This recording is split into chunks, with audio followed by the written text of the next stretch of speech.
that because we do have a safe shelter. But the bulk of people that come through our organization do not need a safe shelter. They need to leave where they are living and go someplace else. So we do not have what we call a transitional facilities. So we do not have that. And the second thing is finance. Even when a person might have the potential to leave and somewhere to go, in many instances they lack the finances to make that process, i.e. Deposits for rent, paying rent, etc. We are aware that welfare does assist, but there's a limit to what welfare can do. And even if welfare does assist, they do not pay deposits. And most people at the moment require a month's deposit and a month's rent in advance.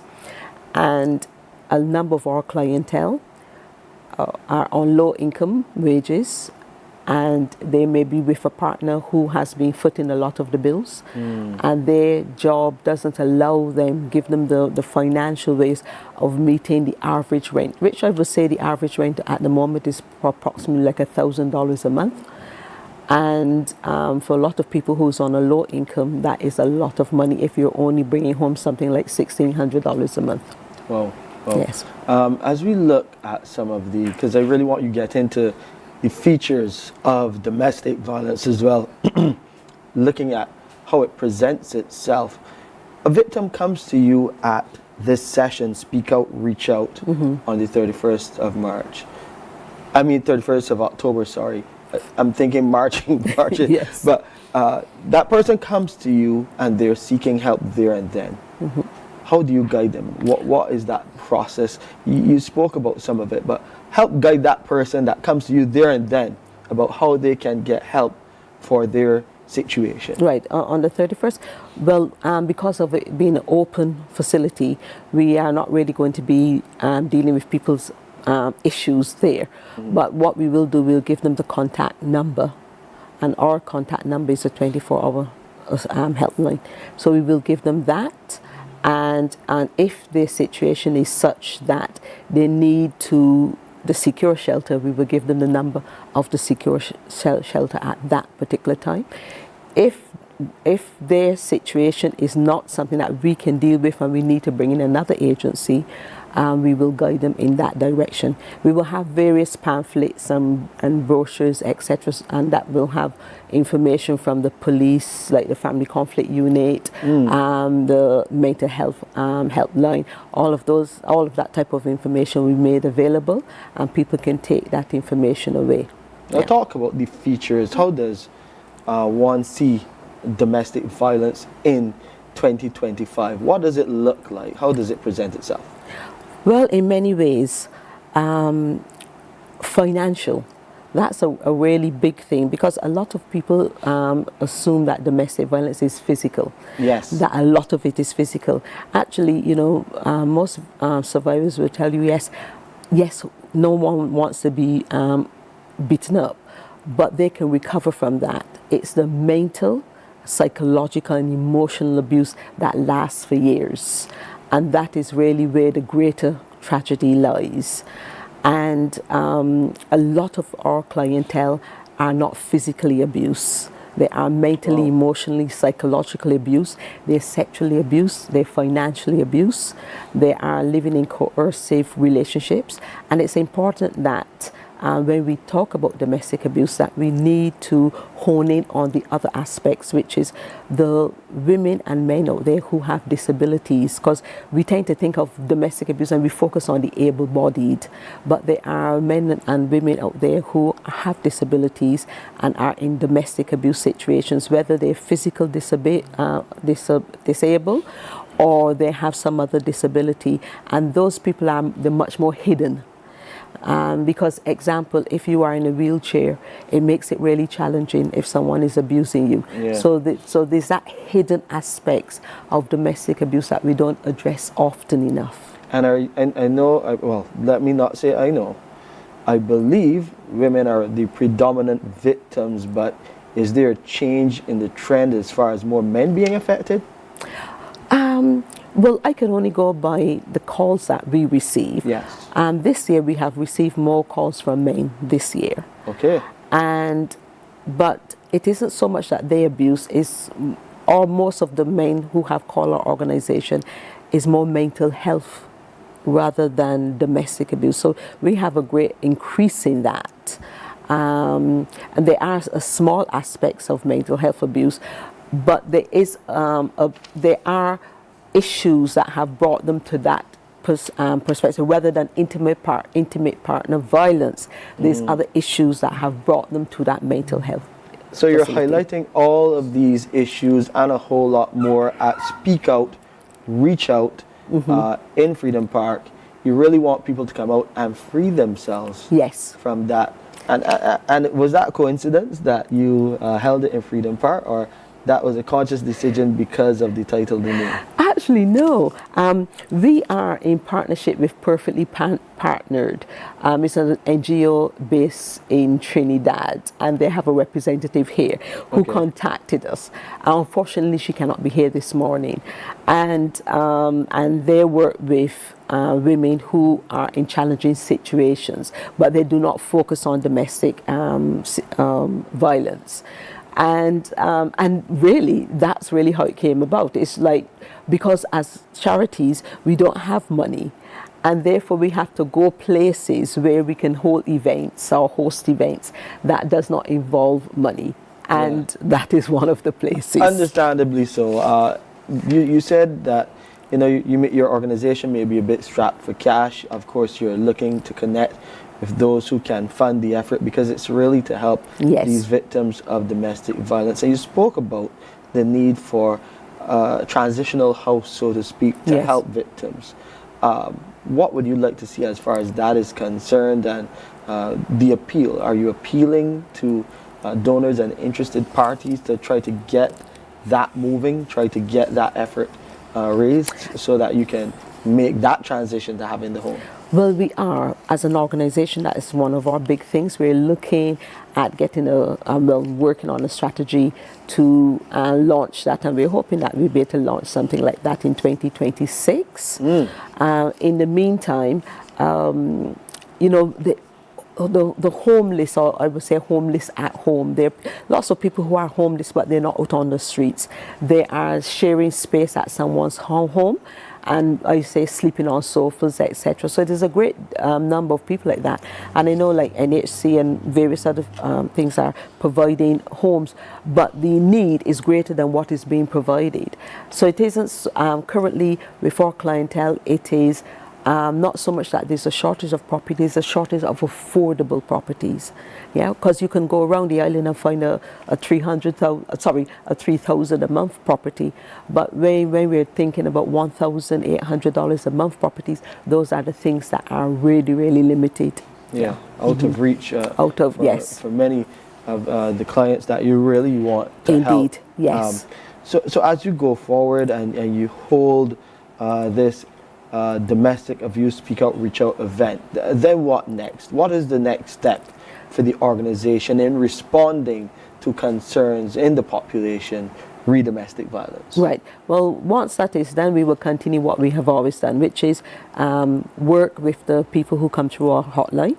And as I say, that is increasing. And then work on the projects that we have, which is coming up, will be 16 days of activism, which will start on the 25th of November. So we'll be working to see what we're going to be doing there. Right. And then a couple of projects that we want to launch next year, which are things like providing training for the women who come through our organizations, etc., and developing more of that. And remind persons about the number for the hotline so that they may want to reach out before the event, so that then when they come, they could probably just have a quick word with you about their experience and then just find out what else can be done. Was 432-2873. That's 432-2873. 432-2873. That's the number for the Domestic Violence Abuse Hotline, and it's advocates against domestic violence led by Barbara Daniel Goddard. So come out on the 31st of October. Freedom Park, Bridgetown is the location to hear some interesting entertainment poetry reading, dancing, and you'll hear some stories from survivors of domestic violence. So come and support the advocates against domestic abuse, and let's see if we can get them moving in the direction so that shelter can help more Barbadians who are involved in situations being hurt by domestic violence. Barbara, thank you for coming and sharing with us this morning. Thank you very much. Looking forward to the event on the 31st in the heart of Bridgetown. Freedom Park is the place where you can come and free your mind free your mind from domestic violence. 6:42 is your time. We're moving nicely along this morning. Remember, you still have to have those conversations with HERMAB.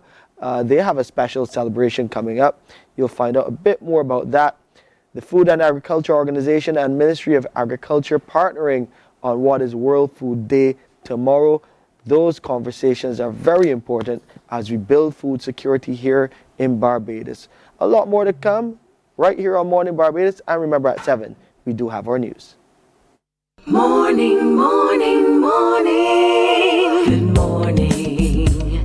Good morning to you. God will not give you a job. God will not call you to do something and then not give you the capacity to have it, to make it happen. He will give you the resources. He'll give you the people. Not only will He equip you with ideas, but He will equip you with favor, as He did Nehemiah. Turn on the latest episode of Infinite Possibilities, only on CBC TV8, every Sunday at 1:30 p.m., sponsored by Covenant Life Teaching Center. Welcome to Nature's Discount, the ultimate health food store. At Nature's Discount, we have thousands of quality products at great prices. Hi guys, Dottie here with Nature's Discount, and today we are talking about Solar Ray, microbiome, probiotics, and why you should be taking them. And we have well over 3,000 amazing products to help you get healthy. For your health tips, tune in to CBC TV8 every Monday, Tuesday, and Thursday for Nature's Discount, sponsored by Get Healthy Incorporated. 98.1 The One, your number one party station. With an audience from 18 to 40, we keep you engaged, energized, and entertained. Choose 98.1 FM, The One.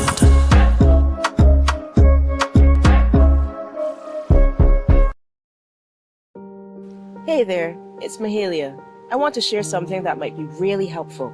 If you're feeling anxious, overwhelmed, depressed, or lonely, and have no one to talk to, call Lifeline Barbados. We all face struggles at times in our lives. You're not alone. There's no need to feel ashamed or embarrassed. It's okay to reach out for support. Lifeline Barbados is completely confidential. No one else will know you called. They're there to offer a caring ear and guidance without judgment. And fellas, I want you to know asking for help is a true sign of strength. It takes real courage to reach out. You can also call Lifeline Barbados if you're worried about loved ones who are struggling and you need advice on how to support them. There's a saying, a problem shared is a problem halved, but not everyone has someone they can confide in. That's why Lifeline Barbados exists, to be there for you or someone you care about during tough times.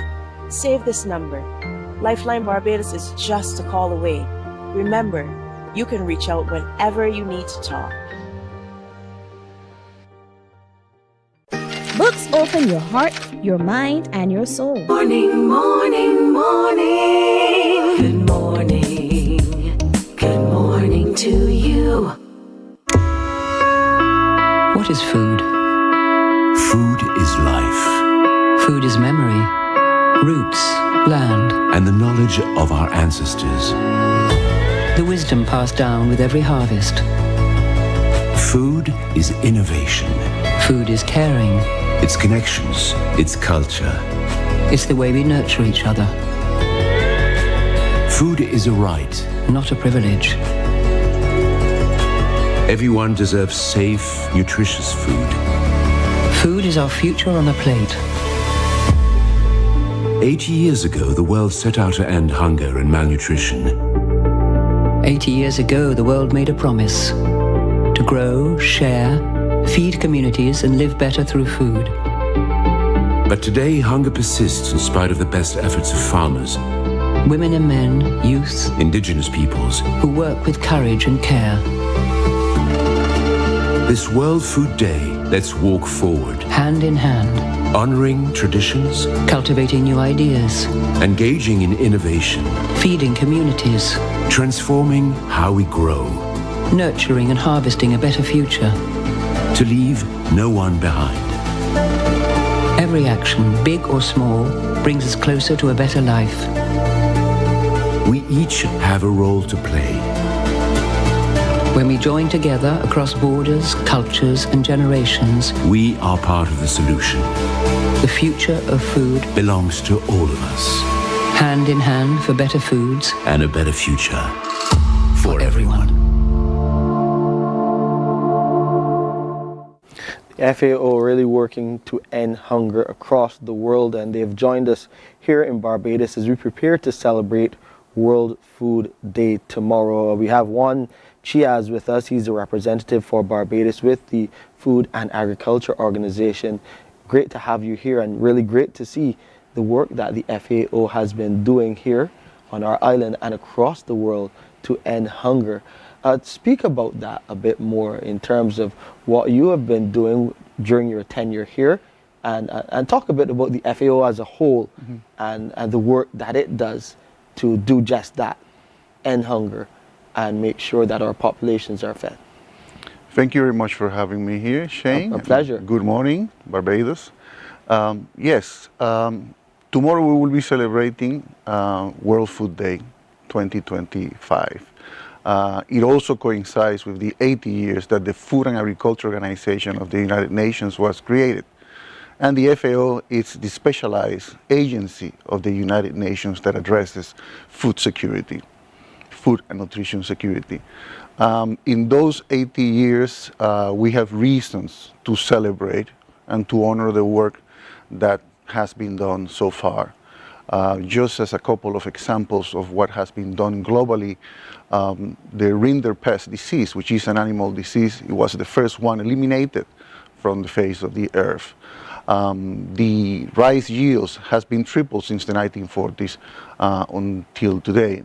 Early warning systems have been established to prevent, pest and animal diseases, and also we have been able to establish online digital marketing systems to support trade. Those are some of the big examples, and there are many others that globally we have been able to make.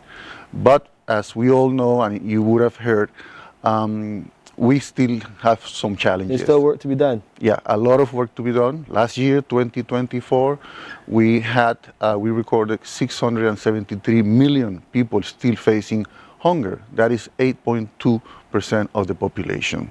Wow. And sometimes the reasons for that are manifold. It can do with pests, diseases, climatic conditions, conflict, things that we need to be really prepared, and we need to empower the different actors in the food system to deal with it. The FAO brings knowledge, brings evidence to try to carry out actions that can actually turn into development of its member states, its member nations. And it's great because you acknowledge that there's still work to be done. Talk about the work being done here in Barbados. What are some of the issues that the FAO is helping Barbados to manage and really address? Indeed. There are at least 3 important areas that I'd like to talk about. One is digital innovation. Another one has to do with food safety modernization. And another one is on climate resilience. These are 3 very important topics. Very important, very broad, and very complex topics. And I mentioned they were complex topics and broad because before talking about the specific things that we're doing in Barbados in collaboration with our different partners, including the Ministry of Agriculture, including the Ministry of Environment, and other important institutions of the country, we need to recognize that these challenges sometimes are cross-border challenges. It's not only the problem of Barbados. They cross frontiers, they cross sectors, they cross institutions, they are even cross generations. So it's not only about, you know, a group of the population that has to care and look after them, but there are, like, you know, intersectoral or multi-sectoral issues. The issue of digital innovation. We have been working with the Ministry of Agriculture to establish soil sensors in agriculture. These soil sensors, basically what they do is that they measure climatic conditions around the crops, like air temperature, like moisture, like wind speed, and thus facilitate the work, you know, of the farmers, and particularly of the extension workers, so that they can provide advice. We are combining that with developing software applications for pest and pesticides management. This is linked to soil scanners as well. So these software applications are connected with soil scanners that allow to provide more specialized, more precise recommendations by the extension workers to the farmers as to, for example, what are the conditions of the soil, you know, and through an application you can see what the different elements are, what is missing, what is needed, and that makes it that makes it easier for the farmer, and that makes it more precise and more efficient. Yeah, that's amazing. And talk about the training that has to come along with that, because if you're making these digital enhancements, there has to be a training component to help the farmers better understand the technology and better understand how to use the technology to gain greater yields. Correct. So we have been doing training, you know, with the extension officers of the ministry. We have also involved personnel from the fisheries division of the Ministry of Environment and National Beautification.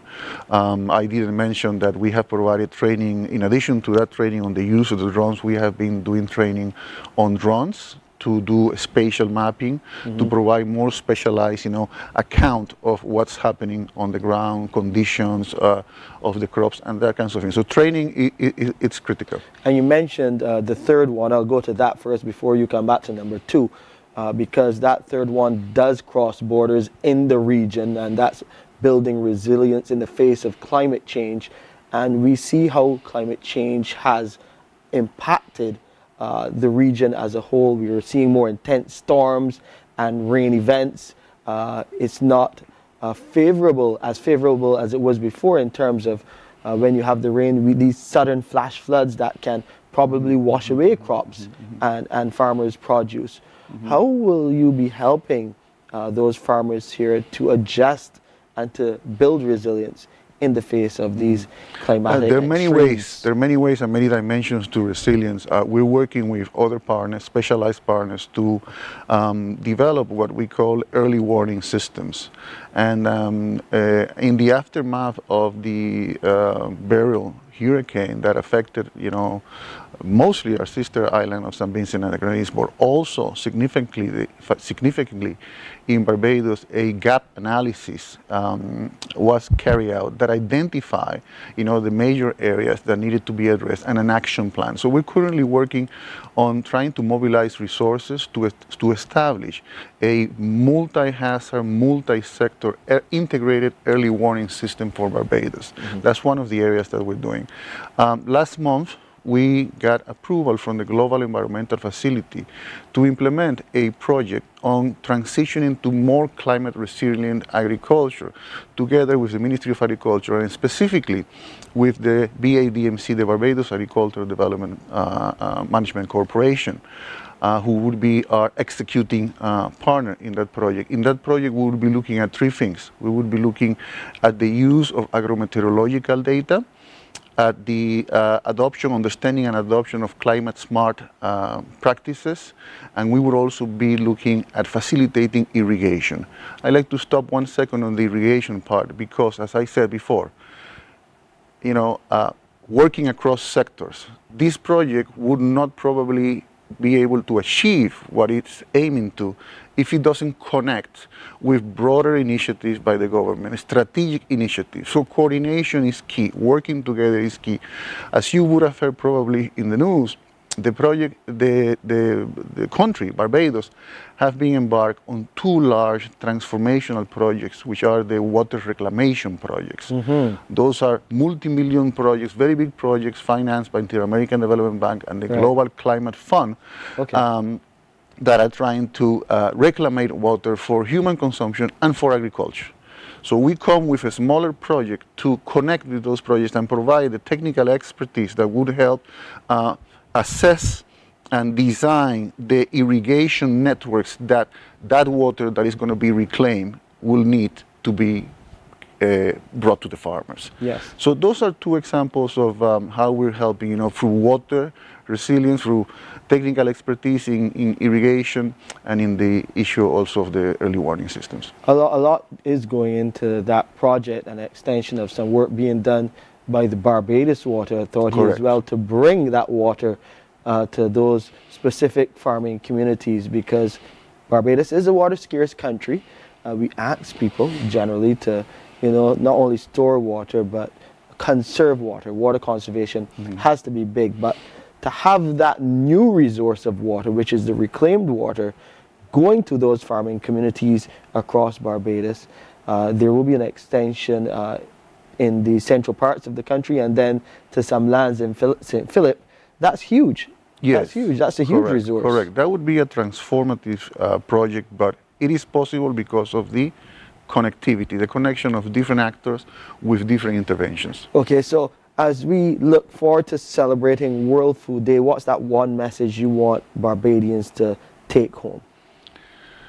It's the message of World Food Day. It's a hand in hand for better foods and a better future. FAO remains committed to what we know as the 4 betters: better production, which is basically empowering the farmers to do more with less; better nutrition, which is to ensure that food gets to the plates of the people, not only nutritious, not only wholesome and nutritious food, but also food that is safe; better environment, to ensure that we steward, that we protect our water, our environment and our biodiversity; and better lives, to basically help, the people, the farmers, live productive lives.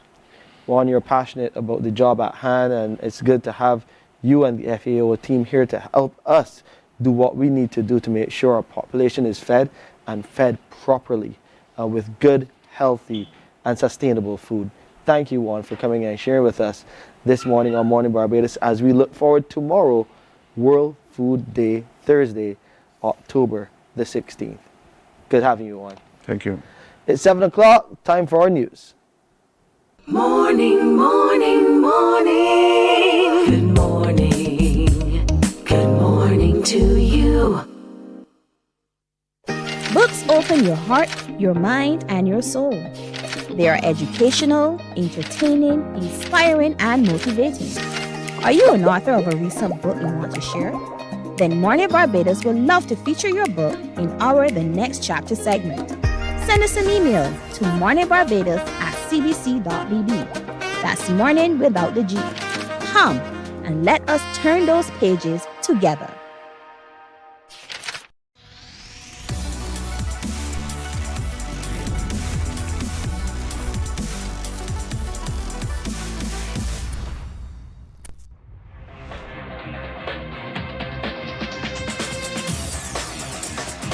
Week after week, Scold presents exciting reports and documentaries on the most varied topics of our time.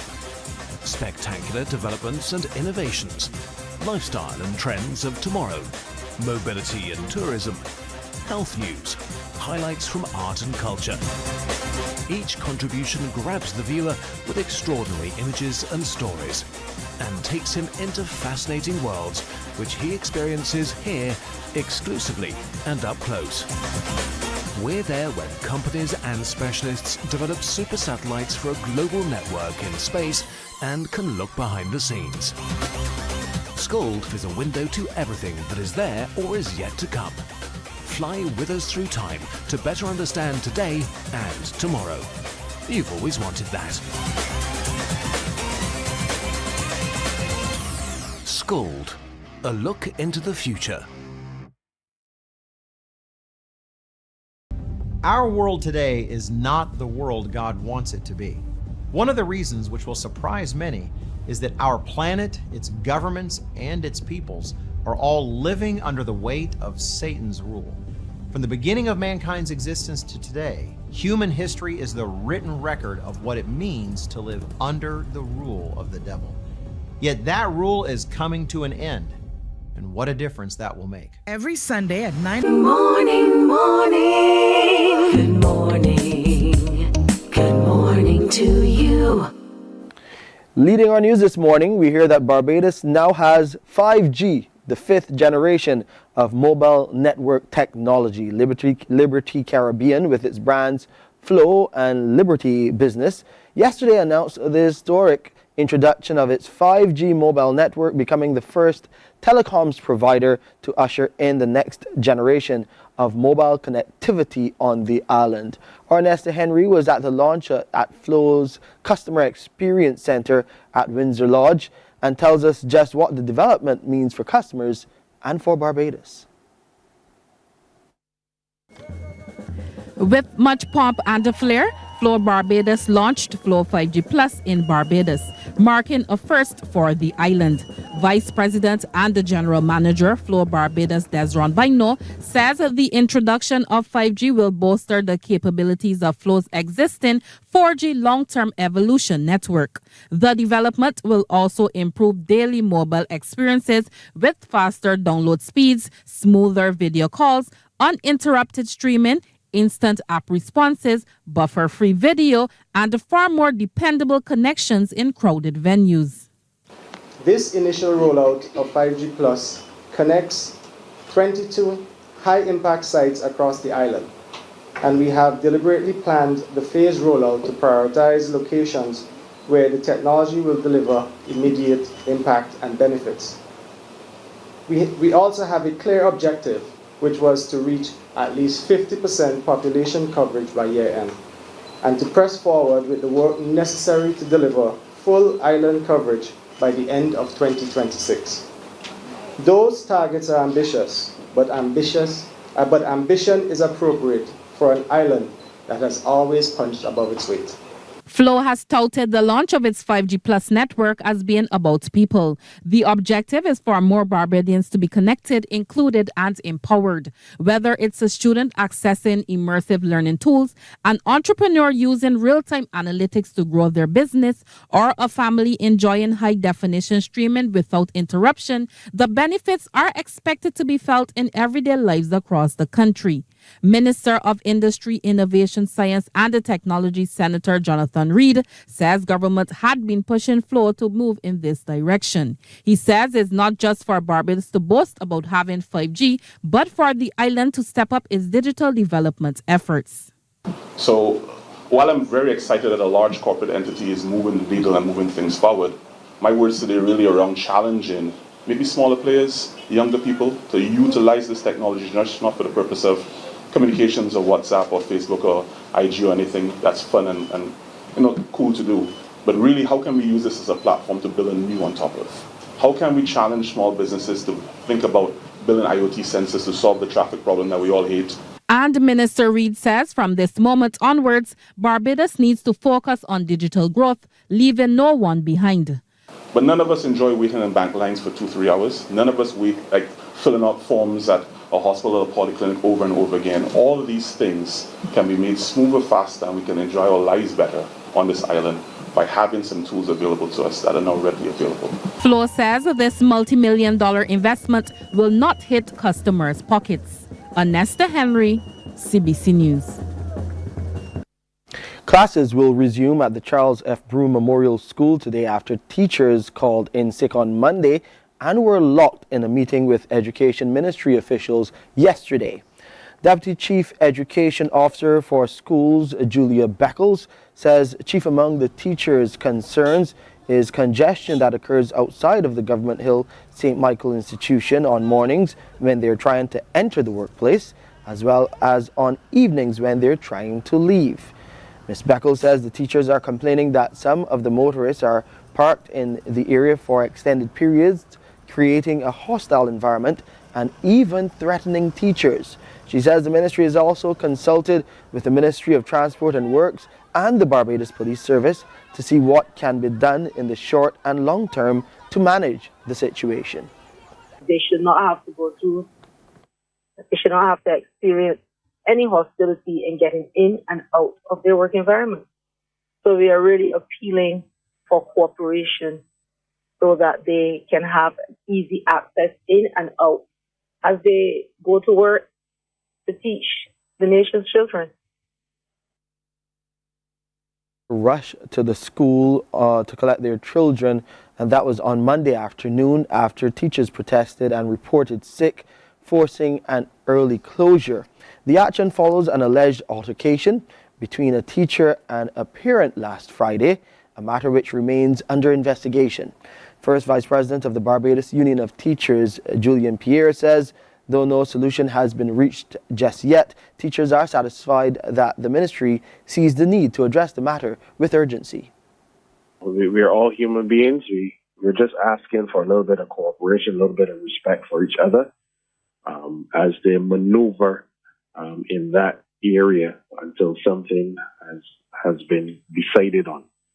In that meantime, we don't want the tempers to be flaring, the exchange of words, the expletives as were described in the meeting today. And I don't think it should have to come to that just for persons to wait to pick up the children and wards, and obviously for members of staff to be able to get in and out of their place of work. A progressive step is being taken to shape a more inclusive world of work here in Barbados. That's how President of the Barbados Employers Confederation, Gail Ann King, sees the Family Leave Bill, which was passed in the House of Assembly in August. During a recent dialogue over breakfast on the legislation held at the Lloyd Erskine Sanford Centre, she said the Employers Confederation has been active in the national conversation surrounding modernizing workplace policies. Ms. King spoke about the significance of this piece of legislation. The arrival of the Family Leave Act marks a pivotal moment, officially moving our discussions from theory to practice. This act repeals the long-standing employment of women, what we know as the Maternity Leave Act, and introduces a more comprehensive framework that acknowledges the shared responsibilities of parenthood in the 21st century. Let's look at some sporting news now. We're just 2 weeks away from the first professional boxing card in more than a decade to be held right here in Barbados. JGAT Promotions, working alongside the National Sports Council and other partners, are staging the Barbados Bash boxing card set for the Lloyd Erskine Sanford Centre on October 25th. The event features 10 bouts and will see Barbadian Cobia Soldier Breedy go up against Dexter the Kid Marquis of Guyana for one of 2 world titles at stake. The other co-main fight will feature Barbados-based Keithland Action King up against Edmund the Clow of Guyana. Me and Keithland King, we fighting for the WBC Carver belt. It's a belt that been vacant. No boy in the Caribbean never fought for it for a while. So when Jeff, the promoter, was coming together, preparing the event and figuring out everybody who looking for the fighters to put on the card, somebody, Keithland King reached out to some people about these belts, and Jeff was interested in the belts. So we, he put the money sanctioning fees, because, these things is not cheap, of course, but he put the sanctioning fees and everything to put this, to put the belts online, and that's how everything come together. Breedy, who is based in Washington, D.C. in the U.S., says he's been training hard and is ready to put on a show for all of his Barbadian fans. I've been training hard, man. I know today is Columbus Day here in the U.S., so, today's a holiday. So, training is intense. I've been sparring 10 to 12 rounds 3 times a week, doing my late night runs, eating right, staying focused, spend a lot of time with my family and kids, in my relaxing time, and just, staying disciplined, staying hungry, not doing nothing I supposed to do, and just focus on the plan, the game plan, and focus on the mission that we have to complete in Barbados. I think this fight here can bring us to Barbados, because us to Barbados on the professional scene. If you look around the Caribbean, there's not too much professional boxing going on. Everybody's calling me or calling the promoter trying to get up on this card, but we said no. This is the first event. Let's keep all Barbadians on board and let me get the Barbados community excited for support the own. Boxing in Barbados. So this event, hopefully it gives boxing a very big boost and get a lot of support from the public, from the government to really invest in this event and help a young man, help a couple people to focus on boxing and become a world champ, become great. That's our look at news and sports for this morning. More news and sports will be coming your way. Of course, news at 12 midday right here on TV8. And of course, the main newscast at 7, that CBC News Night. But right here on Morning Barbados, we got a lot more to come in the second half of the show. We'll be speaking to our friends from Hermab, talking about some special celebrations coming up. And we'll also be celebrating with food and rum, that amazing festival just around the corner. All of the delights and food we'll be telling you about right here on Morning Barbados, just sharing with you just a taste of what you can expect. So don't go anywhere, relax, get your goodness, your cup of goodness, and spend some time with us as usual before you leave home, right here on Morning Barbados. Morning, morning, morning. Good morning. Good morning to you.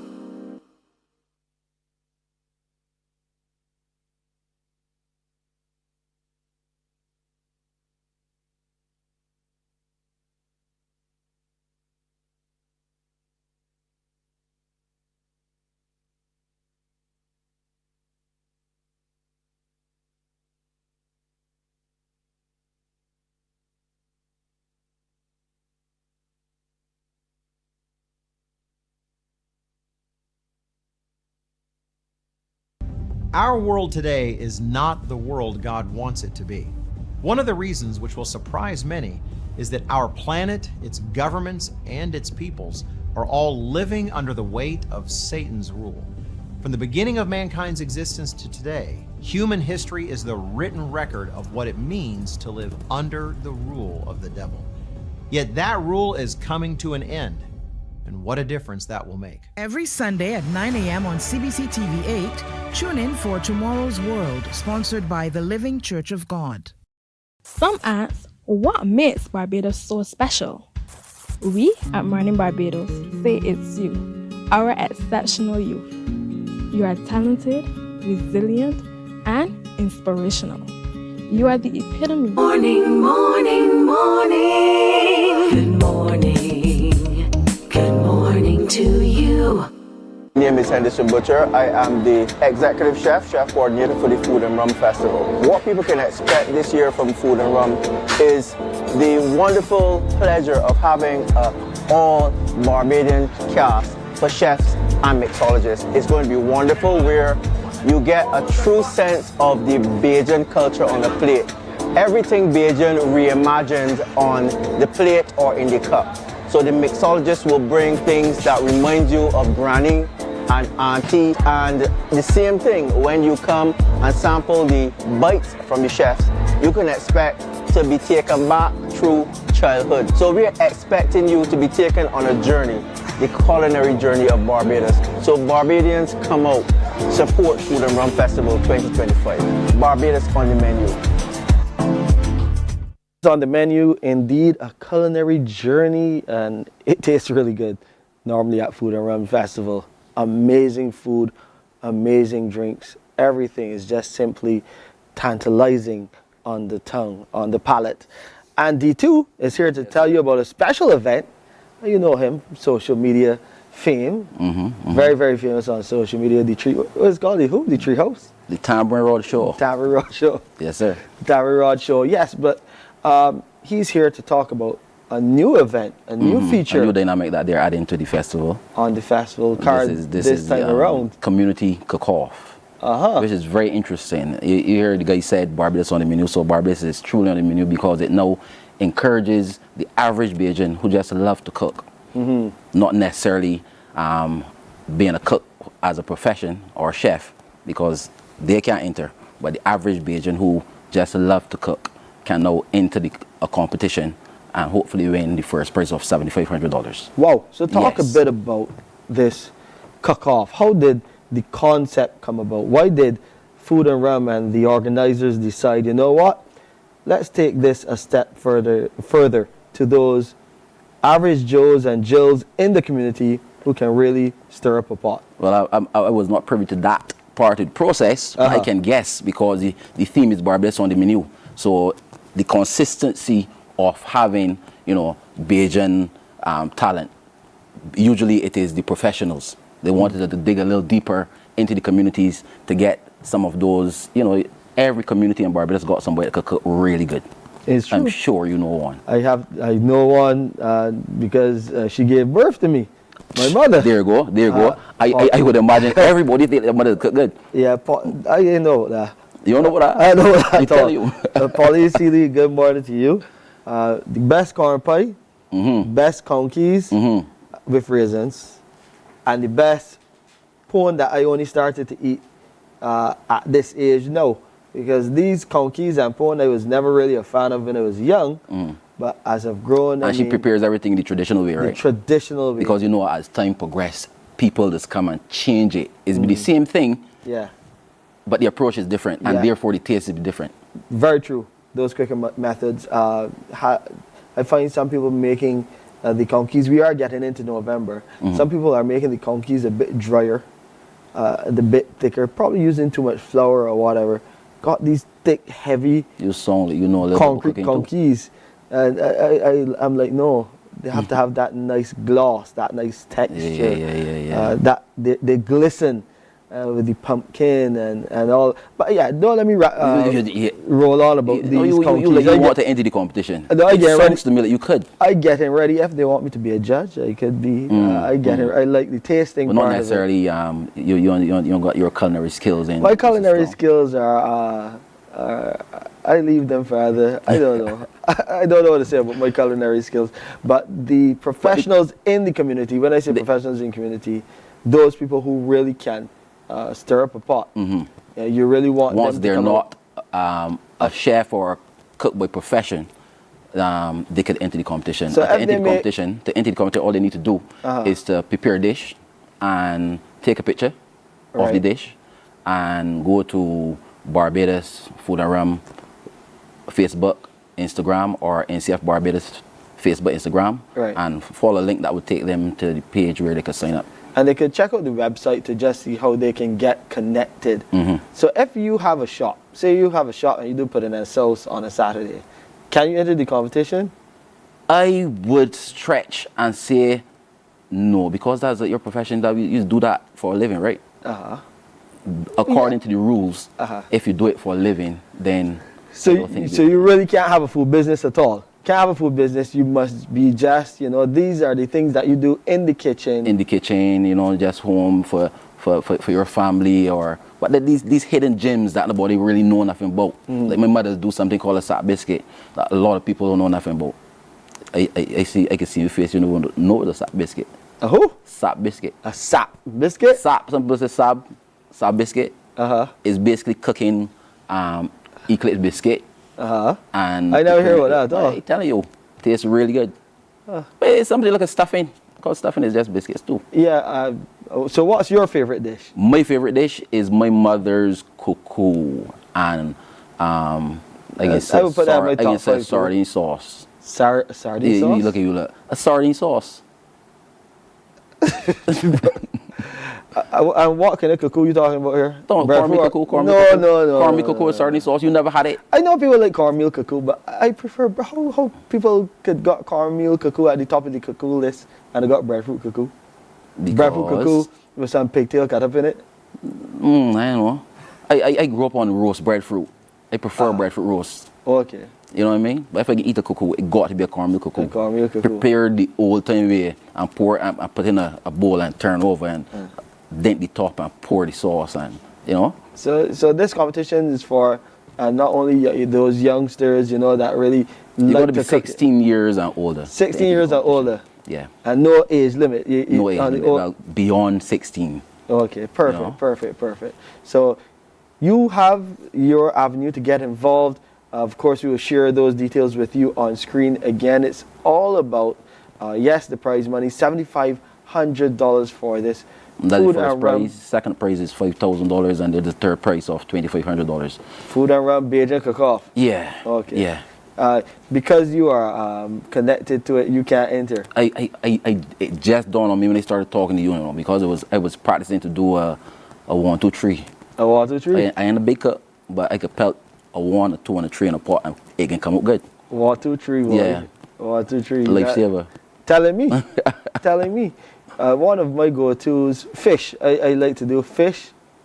Keep it simple. Fish and rice. Fish and rice. Fish and rice. A fish sauce. I know the fish sauce. I would But do. you cook up everything? No. It's like you pan-sear the fish. Oh, you call it pan-sear? Yeah, I like amber fish. You know, we're not really seeing it. You know, they had time probably a couple years back when there was a glut, like we were getting loads of amber fish with the sargassum seaweed.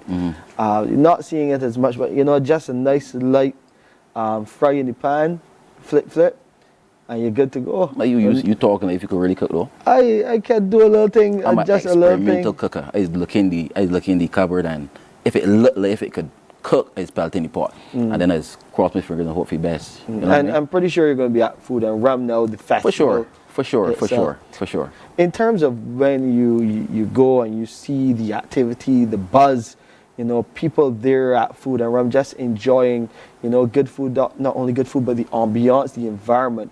You know, what does that say to you as far as, you know, a tourism product? Because you're one, you know, through your platform, you encourage Barbadians to come back home. You encourage visitors as well, you know, to come and see what Barbados is all about. How does Food and Rum speak to what is Barbados and how we share our tastes or our flavors with the world? There are many layers to culture, and obviously food is one.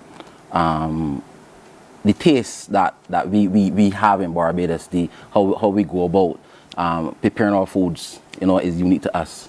So when someone comes to Barbados, for instance, like when people go to Oystins, you know, a lot of people when they come to Barbados, one of the main places they want to go Oystins, because the flavors that you get from the fish, the swordfish, and you know the ambience there and everything. So food is a very, very important part of culture. Indeed. It's good to see how the Food and Rum Festival has grown.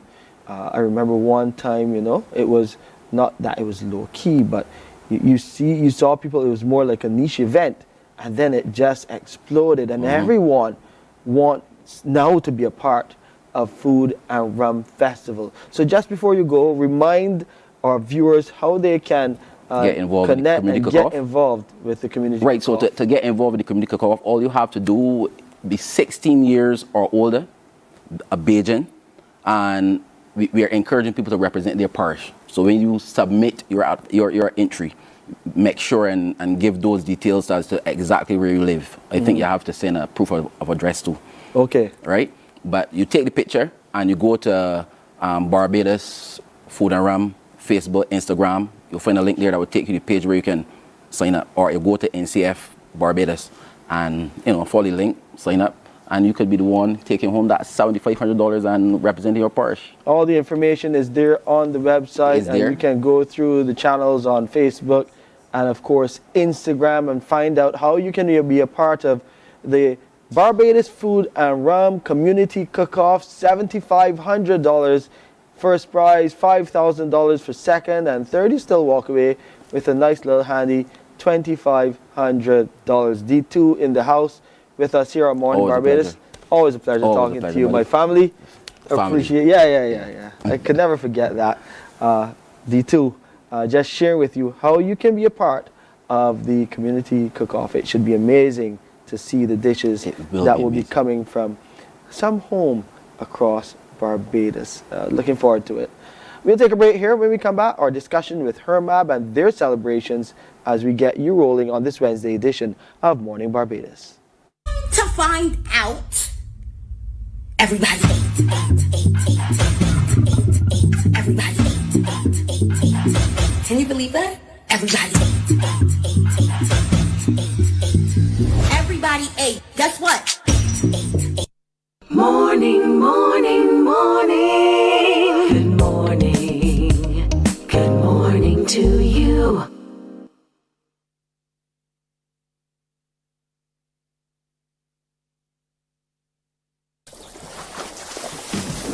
From the beautiful shores of the gem of the Caribbean, Barbados, home of the amazing Harrison's Cave, the tantalizing Oystins Bay Garden, our historic garrison, the indigenous road tennis, and the friendliest people in the world. We are 94.7 FM, the ultimate Bajan experience. There is a saying, you can find a Bajan anywhere. Are you a Bajan living abroad? Or do you know of one who has migrated to another country? Well, we at Mornin Barbados would love to have you or them on our Bajan Affair segment. Share your amazing stories, experiences, and how you have adapted to a new culture.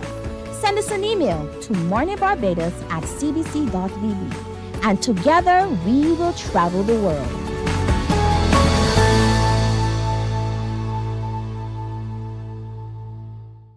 God will not give you a job. God will not call you to do something and then not give you the capacity to have it, to make it happen. He will give you the resources. He'll give you the people. Not only will He equip you with ideas, but He will equip you with favor, as He did Nehemiah. Morning, morning, morning. Good morning. Good morning to you. We've been having some great conversations on this Wednesday morning. Hope that you're enjoying them. Just send us a comment and share your thoughts here with us on our YouTube feed and our Facebook page. We always want to hear from you. We got to tell you about this Hermab Gala coming up. The Human Resources Organization doing big things to salute those in the profession. Nicholas Roberts here with me. He's the immediate past president of Hermab. Good to have you on. Thanks. Good morning. First, let's talk about the history of the event. When was the awards, the gala, conceptualized? So there was actually a gala in 2014 under the then president, Dr. Glenda Jilks. But the association also is celebrating its 30th year this year. We were created in 1995. And then we were incorporated in 1996, but officially we were created in 1995. And then there were some talks with the association before then. So all of that is culminating this year. In terms of the 30th year, we're also recognizing past presidents. We have about 18 or so past presidents. 2 have unfortunately passed. So we possibly will have persons there representing those persons that are those presidents that have passed. But there's a rich history with Hermab. We've worked with various prime ministers throughout the annals of history and times within Barbados. And it's just a time to celebrate HR practitioners and management practitioners and those persons that look to push people within organizations. So I think, like I said, all of that is culminating with our 30th anniversary this year. So as you salute those persons who have contributed greatly to the cause, is there a judging process? How do you go about making those selections and choosing those who need to be recognized in this way? So nominations were open to the general public from the 1st of August right now to the end of August. We then extended it for additional weeks, so then they closed off, I think, the first week in September. And then immediately after that, then the nominations were sent to a judging panel. And the panel sat down over the period of September. It was supposed to run for about 3 to 4 weeks. That process was extended by additional weeks, so they officially closed off the first week of October, because the judges officially sent over their votes over to an independent auditor yesterday to adjudicate those results. But it was open to the public. The public went in, they voted. It was also open to the general membership as well. And we had about 90 nominations or so. across various categories. And those categories, like I said, were judged by a panel of 7 persons. I'm going to show them out later. I have them here because I don't want to forget anyone. Right. And then, like I said, it went over to Lisa Padmore, who is the CEO of ICAB, the Institute of Barbados, in terms of the Accounting Association of Barbados, and she is now going to go over and make sure that the process was fair, transparent, and everything was done in terms of due process, and that everything is done in a fair way, so persons, when the winners are announced on November 2nd, that there is no doubt about how or if the person was the correct person that was chosen to be winner for that respective category. So yeah. So you're being transparent. Can you mention nominees? Yeah. So we can mention nominees. So in terms of some categories, and there are about 10 or so categories, so I'm not going to call out all. But if I look at, for instance, the HR Professionals of the Year, we have Cavell Joseph St. Amar, who is from HERMAT, which is the HR Association of Trinidad and Tobago. Tanya Nichols from Terra Caribbean. We also have Desiree Edwards, who's at Wyndham Grand Barbados. We have Dylan Downs from the PVH Group. Brittany Brathwaite, who's no stranger to Mornin Barbados, or Barbados, who's from Oceans Hotel Group. Tisha Peters, who's also our current president. She's from Ross University. Cara Boyce of Impact Coaching. We also have Kadisha Haynes from the Job Connect. Miss Julie Turney representing HR Heart Consulting, Maria Boyce representing CBC, and then we have Rashida Paris Boeing, who is at Popular Discount. And then as well, closing off those persons for HR Professional of the Year, Stephanie Kathleen Birmingham, who is with the Courtesy Garage under the Courtesy Group. So what would you say are some of the features of these individuals in their professions that would lead them to be recognized in this way? I always say HR professionals are the glue within the organization. We hold many licks for many different reasons, but HR professionals are a good HR professional, I should say, or a great HR professional is one that is behind the scenes advocating for people. And through advocating for people, you advocate for your business doing the best that it can do. I always say that we are not disillusioned that businesses are in the business of making money, especially if it's a for-profit business. And businesses can only make a profit if it is that they have good people and good workers within those organizations. And your HR practitioner or your HR representative should be there helping to develop those people as well as the leadership team to get the best out of those persons. And I think those persons that I would have called out their names, and there are just a few because there are many unsung heroes and many unsung HR practitioners across the length and breadth of Barbados and the wider Caribbean, because we have a Caribbean category as well. They are within those organizations pushing and advocating for those people in terms of how it is we can develop them, how we can train them, ensuring that labor relations are being done in a just and fair way. So they're recognized by their peers as well as persons within the management sphere, because we have CEOs that have nominated their HR professionals within their organizations. So I think those people exemplify what it is to be an HR practitioner and how it is that you're practicing HR in the 21st century in a free and fair and a way that, like I said, pushes people to the forefront. All right, so paint that picture for what those individuals and everyone attending can expect on the night. So even though it's an awards gala and you can look for glitz and glamour, it's being held at Sandals Royal on the 2nd of November. The major purpose of it, like I said, is to recognize people. So it is going to be, there's going to be a dinner portion of it. We're going to So you're rolling out the red carpet? We're rolling out the red carpet. We're going to actually have a blue carpet because the colors of the association are the national colors, yellow and blue. So we're going to have a blue carpet. So it's, like I said, going to recognize those persons. We also have a featured speaker in Dr. Allison from NTA. She's going to be Dr. Allison Leacock. Leacock, she's going to be our featured speaker. We also have Raphael Saul, who's going to be our MC. Anyone who's familiar with Raphael knows that he's a very dynamic person, so he's going to be there to re-energize us. We're going to have some entertainment throughout the night to keep the night going. And then we're going to recognize past presidents. As I mentioned, we have about 18 to 20 past presidents. Like I said, 2 have passed over the years, unfortunately. And then those going to the 10 categories in terms of announcing the winners. I don't know the winners. Anyone that sits on the executive of the association does not know the winners. The only persons that know the winners are the judging panel, and now by extension the auditor, Lisa Padmore at ICAB. She knows the winners. But yeah, on the night we're going to find out who is the persons that have won within their respective categories. Well, it should be an interesting event. I mean, in terms of looking back at where the association has come from, and there you see some of the HR Rising Star nominees, as you mentioned, a name there. Well, I'm not seeing it there, but you mentioned it in Brittany Brathwaite. She's been doing some great work and even sharing with us here last week. Yes. Last week. I call it Brittany a HR body. Brittany is HR body. HR body. Brittany is the epitome of what it is when it represents HR when it comes to labor relations. She knows labor relations tall, and when it comes to advocating for people, there's no better HR resource than Brittany. So yeah.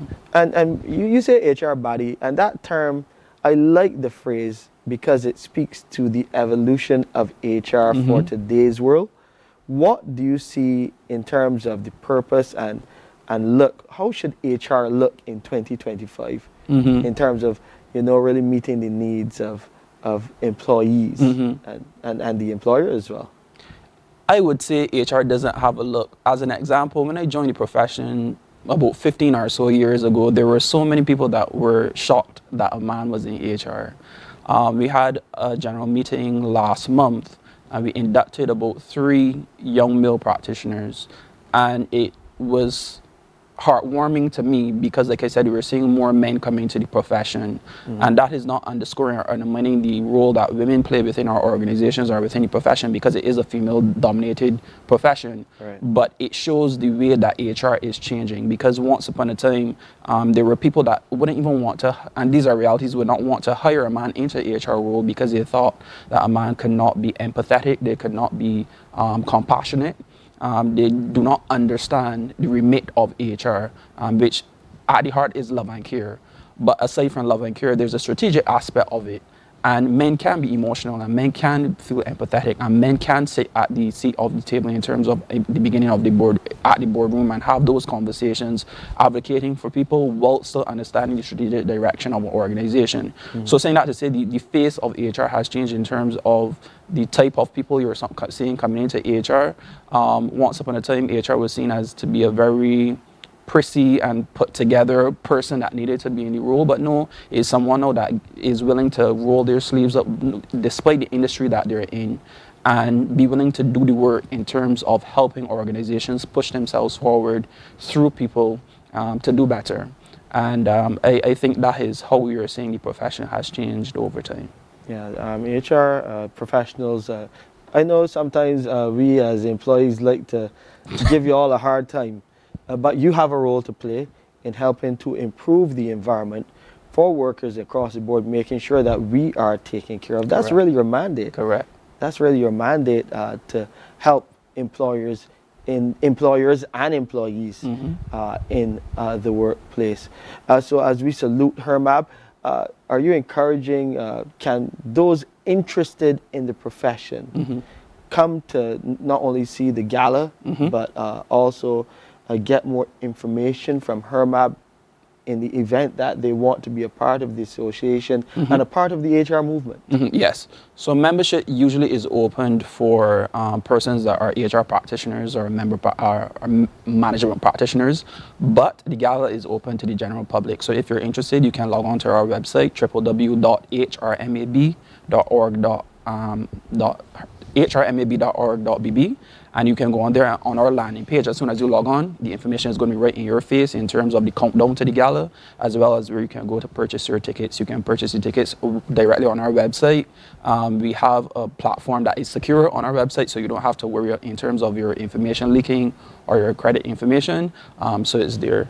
And before we wrap up, I just want to, like I said, I didn't want to forget anyone. So in terms of the judges, I want to salute the judges, the judging panel, which was led by Professor Dwayne Devonish, Michael McAnuff-Jones, Nicola Harris, Alison Brown-Ellis, as well as Cardell Ferguson, Donia Piggott, and Faunshine Griffith Prescott. I want to say a special thank you to those persons for volunteering their time and their effort, as well as Miss Lisa Padmore, who is the CEO of ICAB, the Institute of Chartered Associations of Barbados, Accountants of Barbados. I want to say a thank you to her in terms of volunteering her time as well to assist us in this process and ensuring that it is done in a free, fair, and transparent manner to select these winners. Immediate past president of HERMAB, Nicholas Roberts, making sure that no stone is left unturned and making sure no one is left out in terms of really supporting and saluting those HERMAB professionals, those HERMAB stars.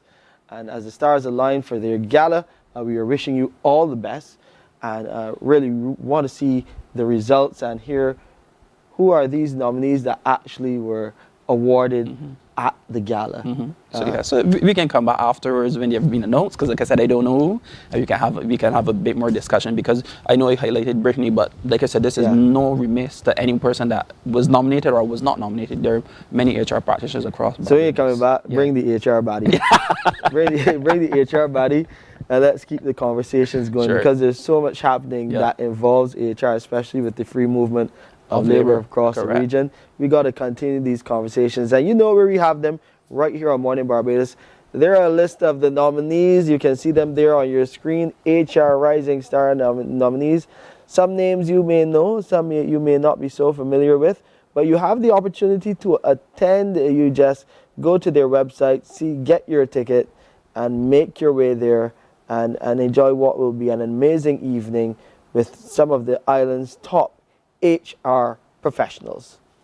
Thank you, Nicholas, for sharing with us. Thanks, man. Thanks for having me. Thanks for passing through and filling in for, I love that term, the HR body, Brittany Braffett. 7:43 your time, 17 minutes away from 8 o'clock. You should be up and moving around and have everything that you need to take you through your morning, plus us here on Mornin Barbados. We'll see you in a few minutes. Morning, morning, morning. Good morning. Good morning to you. God will not give you a job. God will not call you to do something and then not give you the capacity to have it, to make it happen. He will give you the resources. He'll give you the people. Not only will he equip you with ideas, but he will equip you with favor, as he did Nehemiah. Turn on the latest episode of Infinite Possibilities, only on CBC TV 8, every Sunday at 1:30 p.m., sponsored by Covenant Life Teaching Center. Welcome to Nature's Discount, the ultimate health food store. At Nature's Discount, we have thousands of quality products at great prices. Hi guys, Dottie here with Nature's Discount, and today we are talking about Solar Ray Microbiome Probiotics and why you should be taking them. And we have well over 3,000 amazing products to help you get healthy. For your health tips, tune in to CBC TV 8 every Monday, Tuesday, and Thursday for Nature's Discount, sponsored by Get Healthy Incorporated. 98.1 The One. Your number one party station. With an audience from 18 to 40, we keep you engaged, energized, and entertained. Choose 98.1 FM, The One.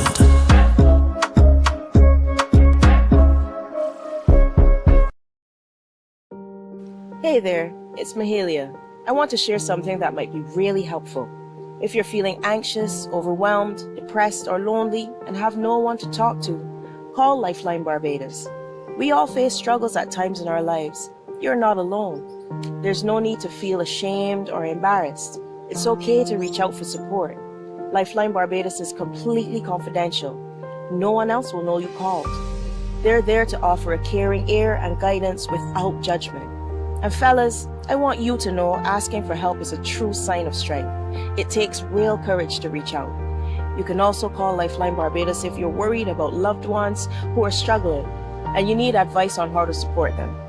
There's a saying, a problem shared is a problem halved, but not everyone has someone they can confide in. That's why Lifeline Barbados exists, to be there for you or someone you care about during tough times. Save this number. Lifeline Barbados is just a call away. Remember, you can reach out whenever you need to talk. Books open your heart, your mind, and your soul. They are educational, entertaining, inspiring, and motivating. Are you an author of a recent book you want to share? Then Mornin Barbados will... Morning, morning, morning. Good morning. Good morning to you. We've been spending a few mornings this week sharing with you Doug Hoyt and his passion for broadcast and for entertaining audiences here in Barbados and further afield. His work is really amazing, and it was great to be a part of his journey as well. And he is one of the faces of CBC, and we continue to salute him as we see it in this interview, looking at what he brought to the big screen. Let's take a look.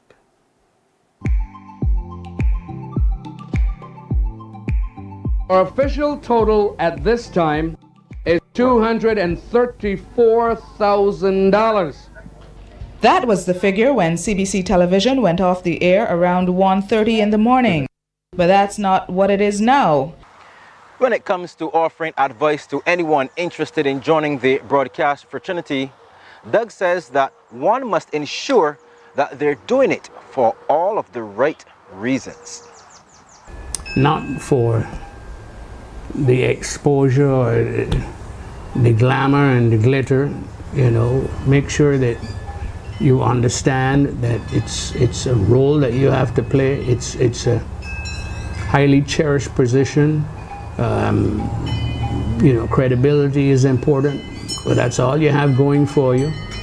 And make sure you listen to people with experience. Find examples of good presenters, good anchors, and look at their style and try to work with what they have to offer, and you'll find that you can pull it off quite easily.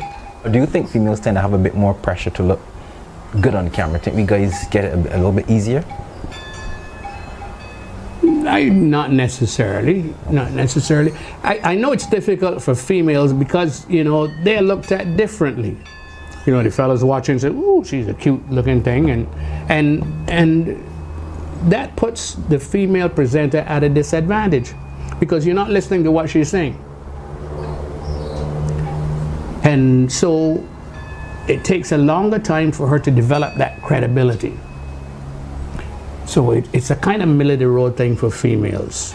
You know, you can't look too good. You can't, if your eyelashes are too long and you have on too much makeup, all those things are distraction from the message that you're trying to share with your audience.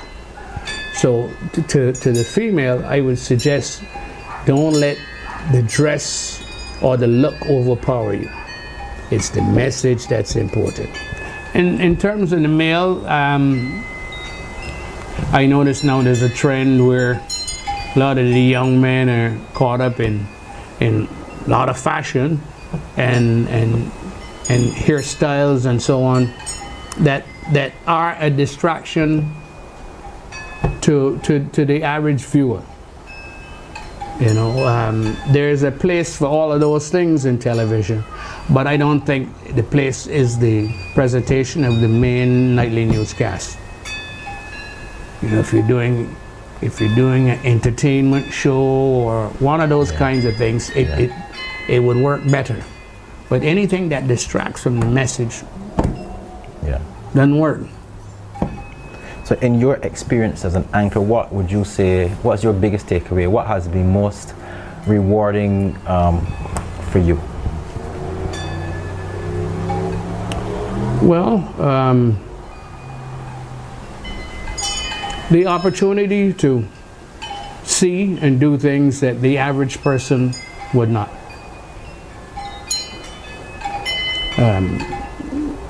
I was privileged to witness the execution of 2 inmates at Florida State Prison at Stark.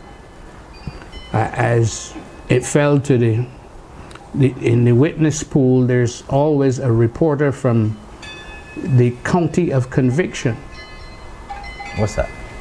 Wherever the murder took place in that particular county. Okay. A reporter from that county has to be designated to be a witness at the execution. So I got to witness 2 executions, and it was kind of traumatic, but it was something that the average person would not get a chance to. You know, you get to fly with the Blue Angels, which is the Navy precision jet fighter team. You know, you got to do things and see things that the average person wouldn't. So I kind of enjoyed that. Great memories, you know. So when I sit here on the patio, you know, getting old and drooling, I can think of all those exciting things that happened to me along the way. So how would you compare then your journalism experience, especially broadcast in Florida, to Barbados?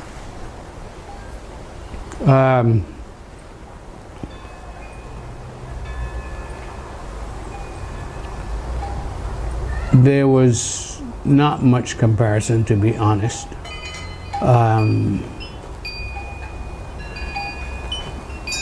In the United States, you're only as good as your last story, so you were driven to deliver. To give you an example, the order of the news was dictated by the quality of the story.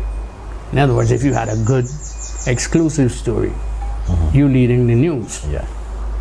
And they always brought the reporter on set with the anchor to chit-chat about the story. And we worked hard trying to get the lead story every night. You know, and even on days off, you were scrounging around looking for leads and making contacts. On Sundays, you know, I enjoyed working on Sundays because a lot of people didn't want to work Sundays, and you got to meet people quite often on Sundays that you couldn't meet during the week. So it was an aggressive kind of thing, but I worked hard, but I enjoyed the results of that hard work. In our context here in Barbados, you know, you'll have what you have, you know. This is what's going on today, so you cover it, you know. It takes excitement out of reporting, really. It's stage news. Yeah, but it is what it is, you know, so who am I to complain? My final question is with regard to CBC, because this program is about celebrating the 60th anniversary of CBC. How important would you say a place like CBC is to a society like Barbados today?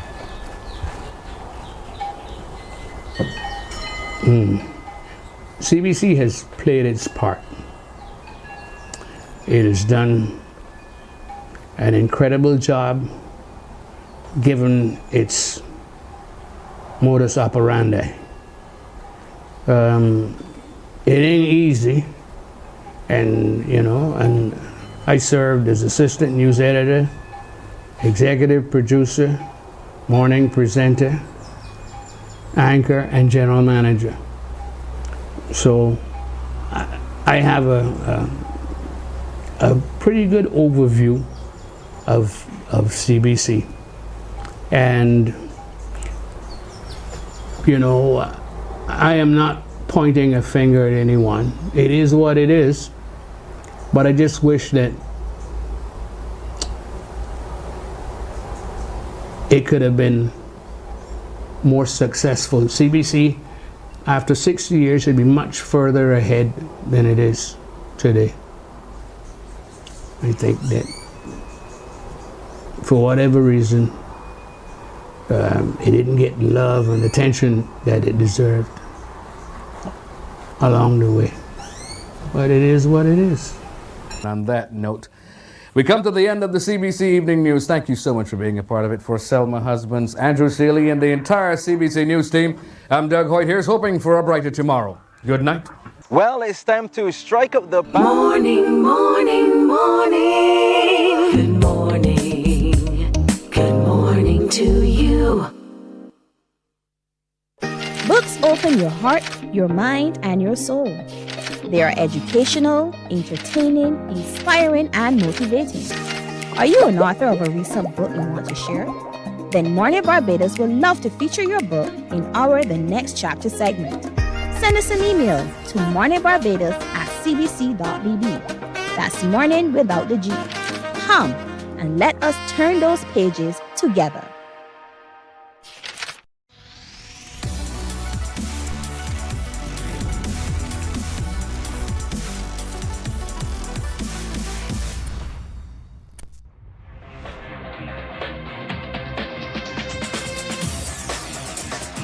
Week after week, Scold presents exciting reports and documentaries on the most varied topics of our time. Spectacular developments and innovations, lifestyle and trends of tomorrow, mobility and tourism, health news, highlights from art and culture. Each contribution grabs the viewer with extraordinary images and stories and takes him into fascinating worlds which he experiences here exclusively and up close.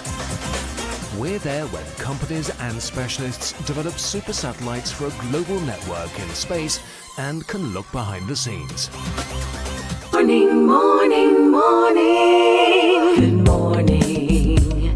Good morning to you. All right, 2 minutes to go before we wrap up things here on the Wednesday edition of Mornin Barbados. So we got to tell you about all those things that you can be involved in tomorrow and in a few days' time. Let's start with Q in the community at Dodds St. Philip. Yes, at the prison up that side. So we're going up there and we're going to spend some time. We're going to hear some of our friends from the prison. They're apparently some of the best karaoke singers. So they're coming out in full force. So yeah, just go up there and have a great time with our team at Dodds as we do what we do best, Q in the community. And don't forget, Food and Rum Festival coming up, and there are a number of events tied to that. This one, the community cook-off, some big prizes on offer, and they're looking for the best community cooks. And you see the cook-off rules on screen. You could go to the website, and this is for the Food and Rum Festival. Just Google it and you'll find out. And these are the events that are coming up. So you got Thursday, November 6th, from 6 p.m. to 12 a.m. That's the free one. Oysters Under the Stars, International Chef Demos on November the 7th. That's free as well. And the cook-off, community cook-off finals, Queen's Park is the location, 4 p.m. And you can go to and support your favorite chef in your community. And then we come into the big stuff, the Rum Route South, Pelican Village, and then all of those other events wrapping up with Liquid Gold Feast.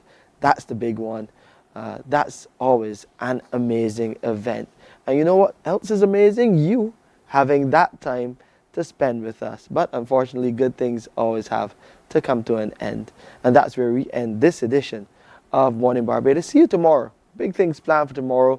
And remember, tomorrow is World Food Day as well. So we'll be talking all about that on the Thursday edition. I'll see you early at 6. Barbados, get up. Good morning. Good morning, Barbados. Good